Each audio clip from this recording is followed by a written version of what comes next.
And Israeli Prime Minister Benjamin Netanyahu reacting to the decision to recognize Palestinian statehood, saying that leaders who recognize a Palestinian state following the events of October 7th are rewarding terrorism. Meantime, world leaders will be gathering in New York this week for the UN General Assembly. Prime Minister Carney will also be attending, so will US President Donald Trump and Benjamin Netanyahu. Israel's Prime Minister says he will be meeting with Trump after the General Assembly. Let's now invite Christian Leuprecht, military analyst, Royal Military College, in this conversation. Christian, good afternoon and thanks for your time. This is on expected lines, the Prime Minister announcing statehood for Palestine, but the fact it comes today and the way it's come with support coming in from the UK, as well as, of course, other nations like Australia, your take on the significance of this moment? So it is clear that this expresses a significant amount of frustration by multiple countries with the way Israel has engaged in especially its current military campaign and the prolonged human suffering that we have seen as a result. It is also significant in that it is a pivot from the conventional stance that Canada has taken with regards to the Israeli-Palestinian dispute.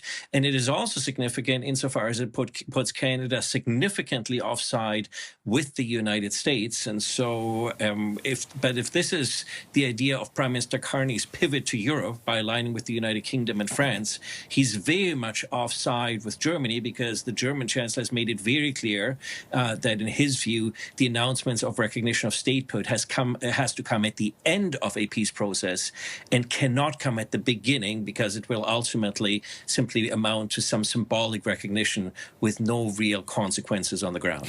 Well put, because that was going to be my next question. While this is symbolic, hoping it will add pressure on Israel, but the fact is the war still continues. Israeli Prime Minister has reacted strongly, rejecting the idea of a statehood, at least for now, until their conditions are met. So, Christian, my question being, with Israel's goal very clear, what is the meaning of making these statements and coming together when US is so aligned with Israel's objectives?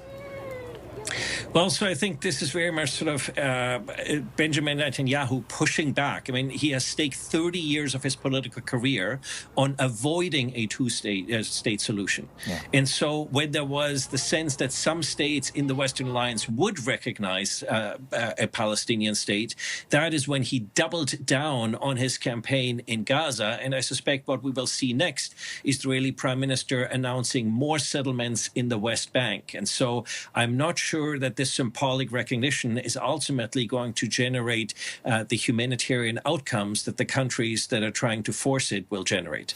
You know, I'm sure you're also keen, and you're watching closely what happens in the coming week. We know that the nations are coming together at the UN General Assembly meeting. There were reports indicating that President Trump is inviting Arab nations to come together for some sort of a sideline summit to discuss this very situation. Reports are indicating that. Christian, your take, what are you watching out for as some other states formally come out and recognize Palestine as a state in the next few days?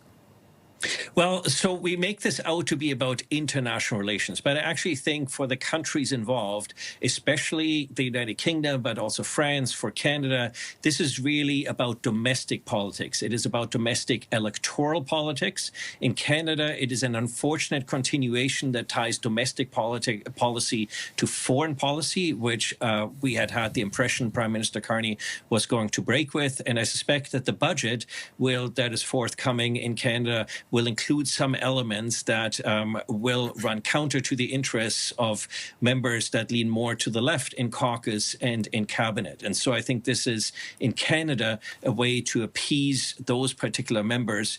And it does, of course, at no cost to Canada. To the contrary, it actually allows Canada to say, look, we've done what we can. So rather than, for instance, getting involved in the debate about genocide or getting involved into very serious contributions on the ground, I suspect Canada will use to stand back and say we've done what we can and to wash their hands, while at the same time trying to appease particular electoral constituencies and using the UN as a background to effectively engage in domestic politics. Christian Leuprecht, military analyst, Royal Military College. Appreciate your time and expertise, Christian. Thank you. My pleasure. Thank you.